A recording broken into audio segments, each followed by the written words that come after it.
Hello, my name is Holly Bush. I write historical romance. I've recently released a new title called Her Safe Harbor.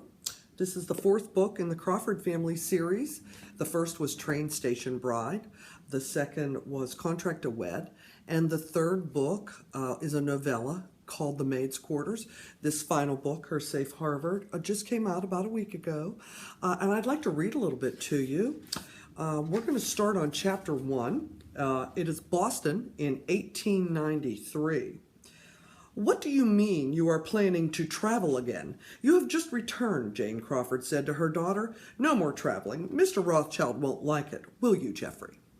Jennifer Crawford watched as her mother leaned forward from her place at the table in the family dining room at Willow Tree to cover Geoffrey's hand with her own, purse her lips, and wink at him.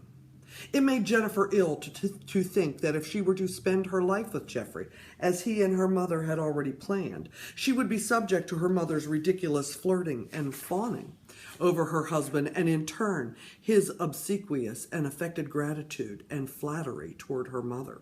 "Jolene has asked me to come and help her in her new home in Washington when Max takes his seat in the U.S. Senate. She will be very busy, and Melinda will need attention.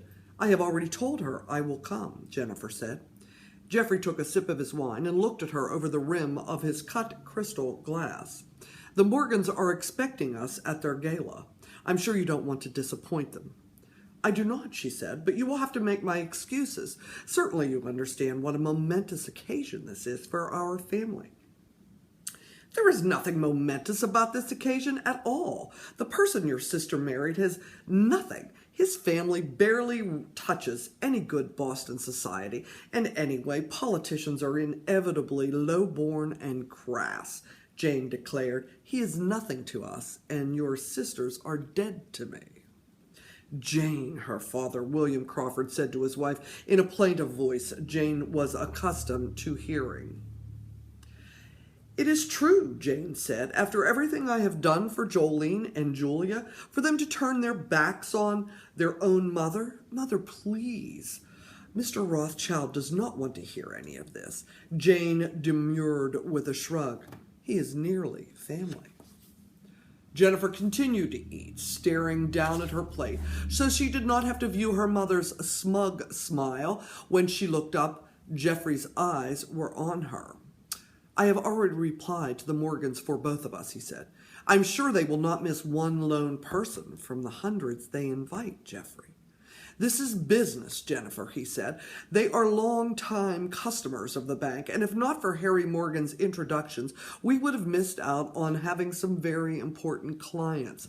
I'm sure you understand that. Wouldn't having a family member who is a U.S. Senator be good for gaining new clients?" she asked. Her mother harumphed. "Jennifer," Geoffrey admonished, "it has already been decided. We are going to the Morgans." Geoffrey's lips were a hard line and his eyes cold as he spoke. She recognized that look and didn't challenge him or say more. In fact, no one at the table conversed, and she was feeling embarrassed by the set-down. She continued to eat and sipped her wine, willing herself to be patient until it was time to escape to her rooms. But what would she do if they were married? How would she escape him? Dessert had just been served when her father cleared his throat, and every head turned to him. "If Jolene has asked for your help, then you should attend her. I will make your excuses to Harry Morgan."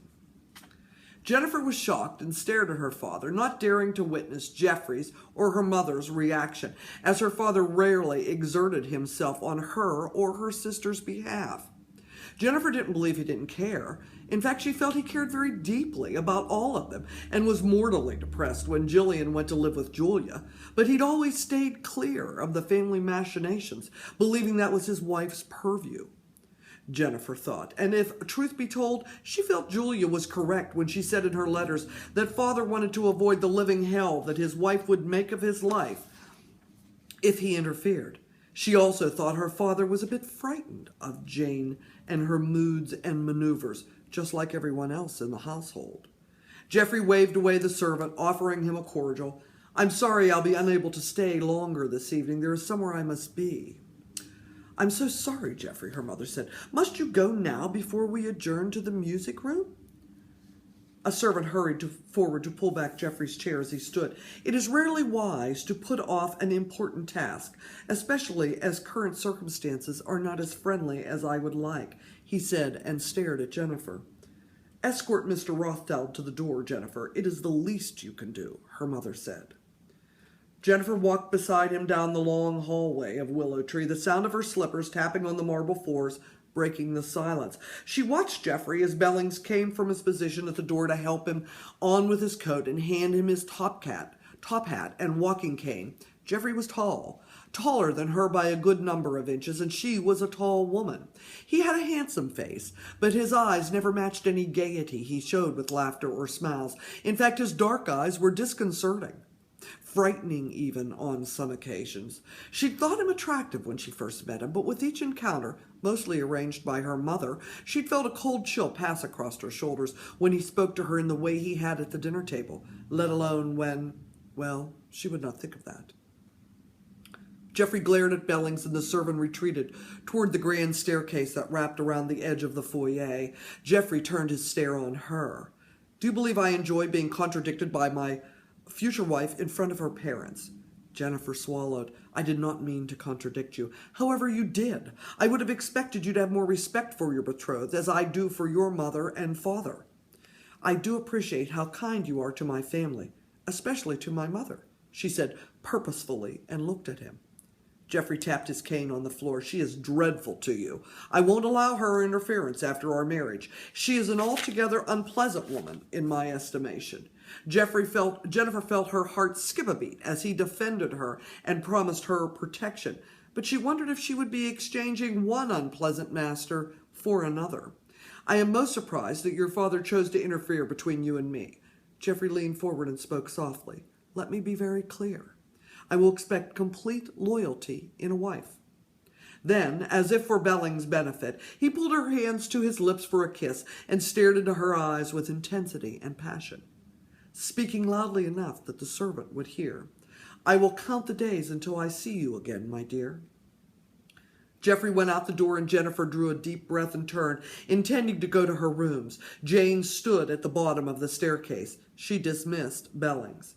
How clumsy you are, Jennifer, pitting your father against your fiancé over something as inconsequential as Jolene's imagined needs. You will stay here, and you will attend the Morgan Gala. I will not see you squander this opportunity that I have made available to you from the goodness of my heart. He is not my fiancé. I have not said yes to his proposal and may never do so. You are ridiculous. Your engagement has been discussed at parties and in boardrooms. Do not pretend to threaten me. I will not stand for it. Jennifer thought about her sister Jolene's offer to have Jennifer live with them indefinitely in Washington. Perhaps that was enough to give her the courage necessary to be clear to her mother. I have not accepted his proposal, Mother. I do not care what Boston society thinks of me, so it will make little difference to me what is said. You had best be very careful who you announce this to, as you alone will be embarrassed in the end. Jennifer turned and climbed the steps as her mother bellowed from the foyer. You are the one who took one look at Geoffrey Rothschild, had one dance with him, and promoted him in such a way that he was hired at the Crawford Bank by your father. Do not pretend now that you want nothing to do with him after you have pursued him. Your father hired him to please you, thinking to begin to prepare his soon-to-be son-in-law. Don't pretend now that he is nothing to you. Jennifer's hands were shaking as she approached her room. She could still hear her mother shouting below her. Her maid Eliza opened the door. Good evening, Miss, Eliza said. Help me out of this corset. I will not be going downstairs any more this evening. Yes, miss. Please unhook it. I cannot breathe. And the necklace. Remove my necklace quickly. Jennifer dropped down onto the chair in front of her vanity where Eliza had guided her. She could feel her heart pounding in her chest and hear its beat in her ears. She fumbled with the clasp of her bracelet and could not open it. She tried to pull it off over her hand, digging the gems and metalwork into her skin. Eliza stilled her hands with her own and worked the clasp until the bracelet slipped off. There, miss, it is off, Eliza said. Take slow breaths. I will have a tray set up. A nice steamy cup of tea will be just the thing. Thank you for joining me in my reading of my newest book, Her Safe Harbor, part of the Crawford Family series. I'd love to hear what you think about it. Please contact me on Facebook.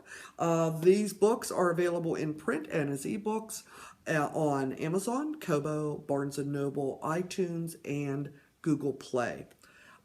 It's been great reading this to you. I hope you enjoyed it. Thank you.